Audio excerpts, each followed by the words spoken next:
Bienvenue dans l'univers de Pieter Bruegel l'Ancien. Ce maître flamand du XVIe siècle fut bien plus qu'un peintre de paysages. Il fut l'observateur génial de la condition humaine, mêlant avec brio le sacré au quotidien et le tragique à la fête. L'adoration des mages, ici, le divin s'invite dans la froideur d'un village flamand. Bruegel place l'événement biblique au milieu d'une foule anonyme, sous une neige qui tombe, presque réellement.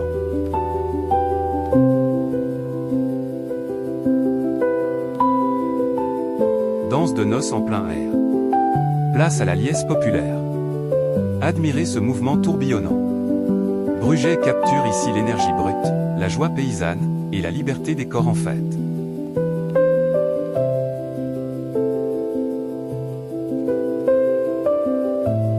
Le combat de carnaval et carême. Un véritable théâtre de la vie humaine. D'un côté l'excès, de l'autre l'austérité. Une œuvre monumentale qui confronte les plaisirs de la table à la rigueur spirituelle.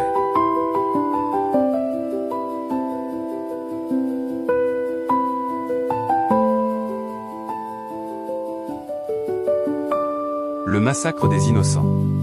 Sous l'apparence d'un village enneigé, la tragédie frappe.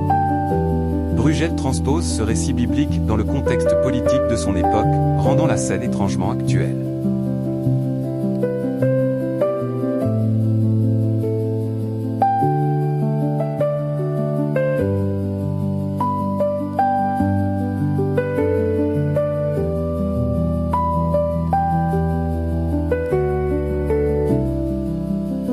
Le dénombrement de Bethléem.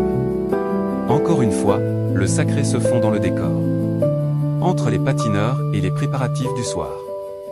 Joseph et Marie cherchent leur place dans ce fourmillement quotidien.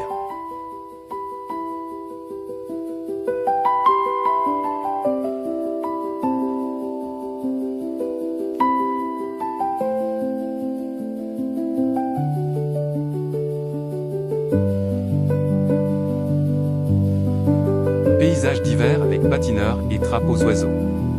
Une scène d'une sérénité trompeuse. Le jeu des patineurs sur la glace fragile répond à la menace silencieuse de la trappe. C'est une métaphore de l'incertitude de la vie.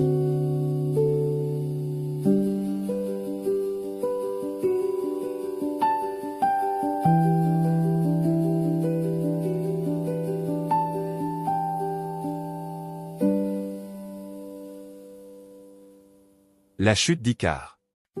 L'indifférence du monde face au drame. Alors qu'Icare sombre dans la mer, le laboureur poursuit son sillon. La vie continue, imperturbable, malgré la fin des héros.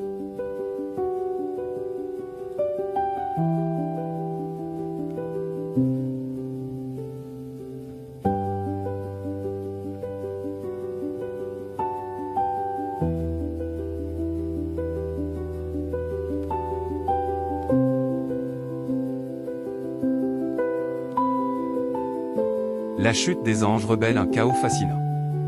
Bruegel déploie ici un imaginaire fantastique, où des créatures hybrides et monstrueuses tombent du ciel, dans une lutte épique entre le bien et le mal.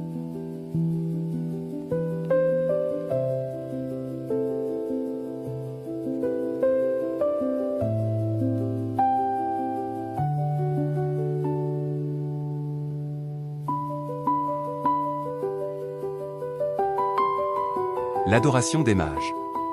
Nous terminons par cette autre vision de l'adoration. Plus intimiste, elle souligne l'obsession du maître pour ce moment précis, où le monde s'arrête enfin, devant le miracle.